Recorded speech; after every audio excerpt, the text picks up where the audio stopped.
Okay, let's go.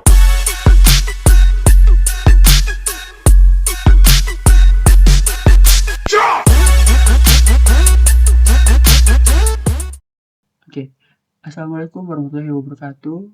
Sebelumnya perkenalkan, nama saya Emiliano Rusmin Gepo dengan NIM 3372334 dari Informatika Angkatan 23 Universitas Sultan Ageng Tirtayasa. Dan video ini dibuat untuk memenuhi tugas mata kuliah kecerdasan artificial intelligence lanjutan.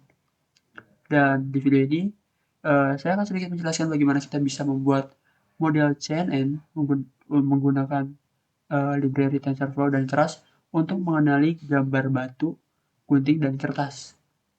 Oke, yang pertama di sini kita menggunakan dataset dari Kaggle ya. Dan untuk pengambilan datasetnya di sini menggunakan API dari Kaggle langsung. Nah, API-nya berupa file Kaggle JSON ya. Nah, oke, pertama kita lakukan pip install Kaggle. Tahapan-tahapannya, kemudian kita juga bisa capture saja. Dia maka nanti akan otomatis mendownload dari Kaggle menggunakan link yang kita berikan di sini. Di sini saya menggunakan dataset DRG Freeman, Tower of Paper Scissors. Oke, nanti teman-teman bisa ambil link datasetnya di deskripsi. Oke, biarkan dia mendownload. Ukurannya tidak terlalu besar, 306 MB. Nah, jika sudah mendownload, nah nanti dia akan otomatis terdownload di sini nih. Oke. Nah, ini bentuknya masih zip ya, teman-teman. Oke, kita import dulu library yang dibutuhkan. Nah, di sini menggunakan zip file nanti buat mengekstrak. Karena ini masih zip ya filenya, masih berupa zip. Jadi nanti kita perlu ekstrak dulu menggunakan library zip file. Import OS menggunakan TensorFlow, NumPy, Matplotlib, dan ya TensorFlow lainnya. Oke. Kemudian kita lakukan yang pertama itu kita load dan ekstrak datasetnya dulu. Karena nih datasetnya masih berupa zip ya teman-teman, jadi nggak bisa dibaca. Oke. Kita siapin dulu datasetnya, kita ekstrak. Oke, kita buka, kita ekstrak nih filenya nih, kita buka. Oke, sudah diekstrak. Kemudian kita refresh. Nah, dia sudah keluar. Di sini kita bisa lihat. Nah, ini isi filenya, file zipnya, ada paper, rock, dan scissor. Kemudian kita baca ya teman-teman. Lalu kita keluarkan isinya. Nah, ini bisa kita lihat ada gambar batu, kertas, gunting. Nah, jika sudah kita berhasil untuk ekstrak dan load datasetnya, kita lanjut ke pre-processing datanya ya. Oke. Kita coba run. Nah, pre-processing ini dilakukan saat kita sebelum melatih model ya, atau membangun model, kita tuh harus melakukan pre-processing data. Nah, di sini kita menggunakan image data generator ya, untuk melakukan augmentasi gambar. Seperti di sini tuh ada rotasi, terus pergeseran, zooming, dan flipping, agar model lebih general gitu. Kemudian dibagi datasetnya dengan perbandingan 60/40 gitu. Nah, preprocessing data ini penting banget dilakuin sebelum kita membangun model, supaya nggak ada data yang jelek atau anomali gitu. Supaya nanti model tuh lebih konsisten dalam memprediksi gitu, lebih bagus lah. Jadi nggak ada data yang jelek gitu lah, kayak gitu. Itu preprocessing data, kita bersihin dulu datanya. Oke. Kemudian kalau udah ngelakuin pre-processing data, kita lanjut untuk membangun arsitekturnya. Nah, di sini kita menggunakan algoritma CNN ya. Kita menggunakan beberapa lapisan konvolusi dan max pooling ya di sini. Oke. Kemudian kita coba run. Nah, ini bisa kita lihat outputnya. Kemudian kita lanjut dengan compile model ya, dengan loss function, categorical cross entropy sama Adam dan matrix akurasi. Kita compile modelnya udah. Nah, jika sudah, kita sudah membangun model, kita sudah berhasil membangun model, ada error. Nah, lanjut kita pakai callback di sini. Nah, callback ini nanti dilakukan ketika kita melakukan training, ketika akurasinya mencapai yang kita inginkan, dia akan menghentikan trainingnya supaya menghindari namanya overwriting atau model memiliki akurasi yang sangat besar saat dilatih, namun saat validasi nanti justru malah nilai modelnya sangat kecil gitu. Oke, kalau bisa dilakukan, nanti kita training model. Oke, nah di sini kita epochnya 25 aja. Oke, kita tungguin.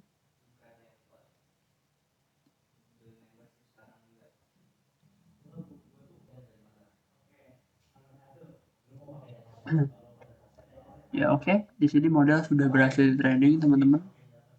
Nah di sini akurasi validasi melebihi 98%, lalu dihentikan trainingnya. Nah ini penggunaan dari callback ya.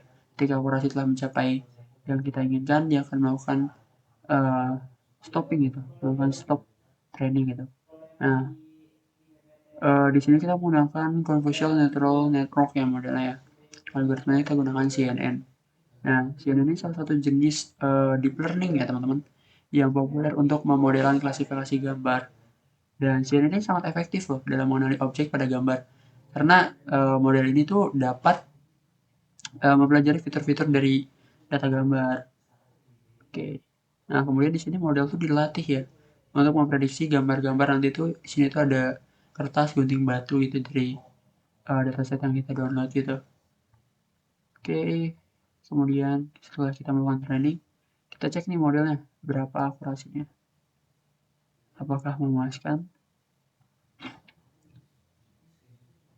Nah di sini kita udah lihat modelnya itu punya akurasi sekitar 98% ya. Oke, kita lihat plot akurasinya. Oke, oke. Kemudian kita coba modelnya ya. Oke, kita coba untuk prediksi gambar. Di sini saya udah ada. Oke, saya udah ada gambarnya. Oke, kita lihat apakah dia berhasil. Oke, sesuai teman-teman, ini gambar gunting.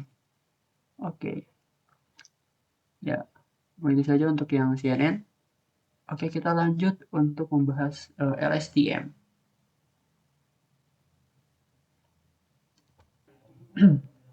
Oke, sekarang kita akan membahas algoritma long short term memory atau LSTM ya. Nah, sebelumnya tadi kita udah melakukan membangun model dan melakukan training model menggunakan CNN. Nah, di sini tuh kita menggunakan LSTM. Nah, LSTM juga merupakan algoritma deep learning ya. Tuh. Nah, LSTM itu memiliki struktur algoritma yang terdiri atas neural network dan beberapa blok memori yang berbeda ya.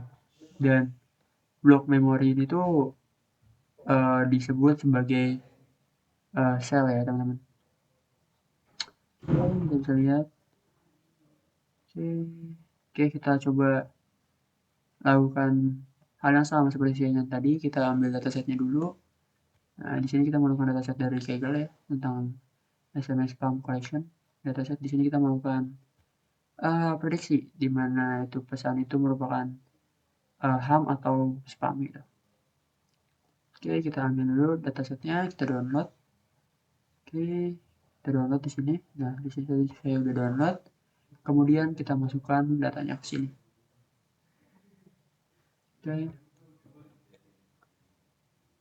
Oke, kita upload.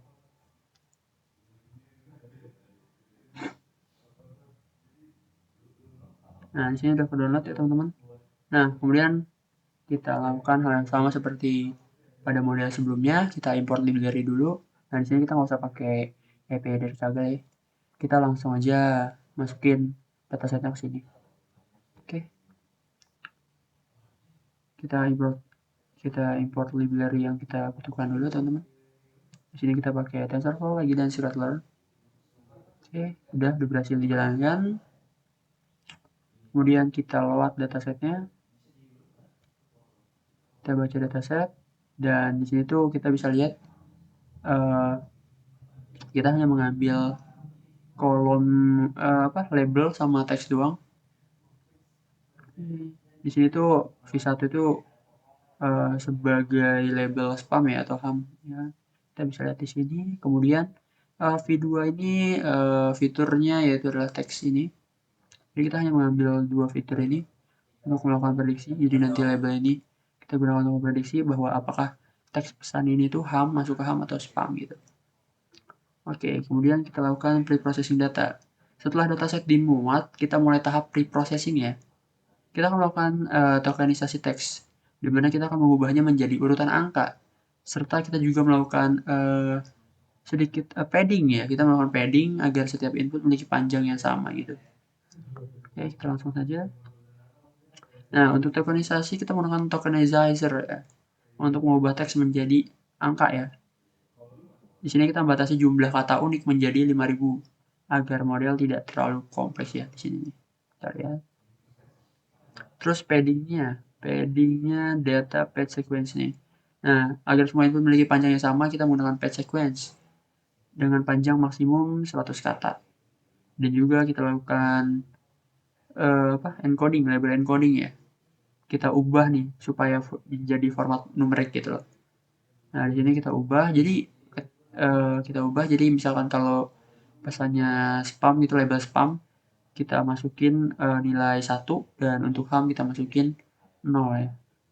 Oke nih, 1 if x sama dengan spam dan jika bukan spam yaitu 0 gitu atau ham. Oke, lalu kita split datanya, kita split datasetnya, kita bagi menjadi ukurannya perbandingannya 0,2. Oke. 80 per 20 ya. Oke. Kita ambil 20 untuk training. Oke. Kemudian kita lanjut untuk membangun model LSTM-nya. Nah, sekarang kita mulai membangun model LSTM. Kita menggunakan arsitektur sederhana yang terdiri dari embedding layer, LSTM layer, dan juga dropout dan fully connected layer. Oke. Kita lanjut, kita run.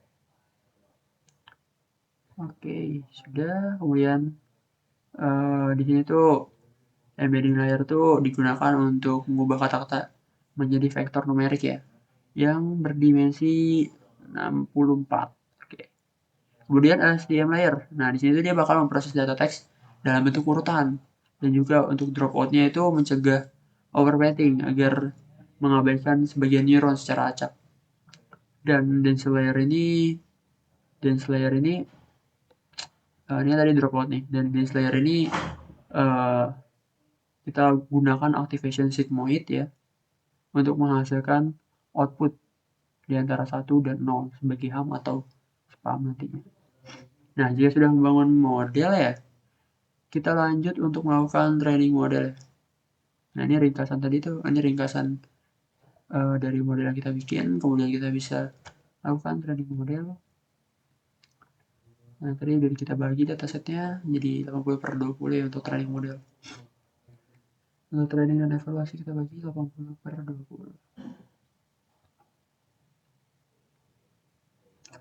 Oke, di sini model sudah berhasil di training ya teman-teman.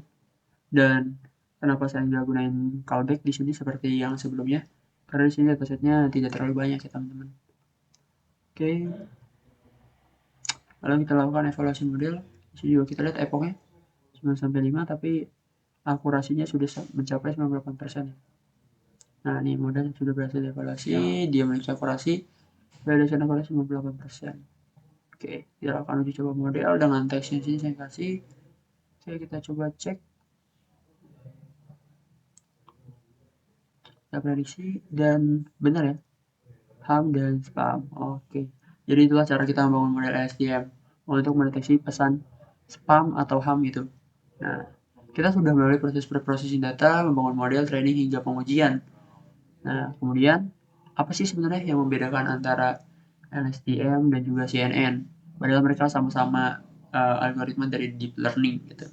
Nah, CNN sendiri itu tuh digunakan untuk pemrosesan data berbentuk gambar atau data dengan struktur yang spasial, misalnya kayak video gitu. Nah, dia juga menggunakan lapisan konvolusi ya untuk mengekstrak fitur gambar seperti tepi, tekstur atau pola-pola yang kompleks gitu. Dan algoritma ini cocok banget tuh buat tugas-tugas kayak klasifikasi gambar, deteksi objek, dan segmentasi gambar gitu. Nah, kalau LSTM sendiri itu dia tuh biasanya digunakan untuk pemrosesan data berbentuk sekuensial atau berbentuk urutan gitu. Seperti kayak teks, suara, atau kayak time series gitu. Dia juga memiliki memori jangka panjang dan jangka pendek yang memungkinkan model mengingat informasi penting di dalam urutan data ya. Ini tuh paling cocok untuk analisis sentimen. Kayak di sini contohnya prediksi spam atau HAM, prediksi teks gitu, terus terjemahan mesin dan juga NLP. Nah, gitu. Jadi kalau mau bekerja dengan gambar, kita gunakan CNN. Tapi jika kita ingin menggunakan data yang berbasis urutan seperti teks atau suara, kita gunakan LSTM. Keduanya juga nantinya bisa digabung sebenarnya menggunakan video processing.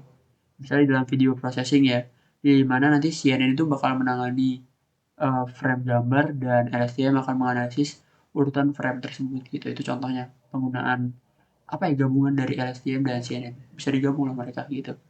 Oke, itu saja dari saya. Mungkin kalau suka kalian bisa like, komen, dan subscribe. Sampai jumpa di video selanjutnya.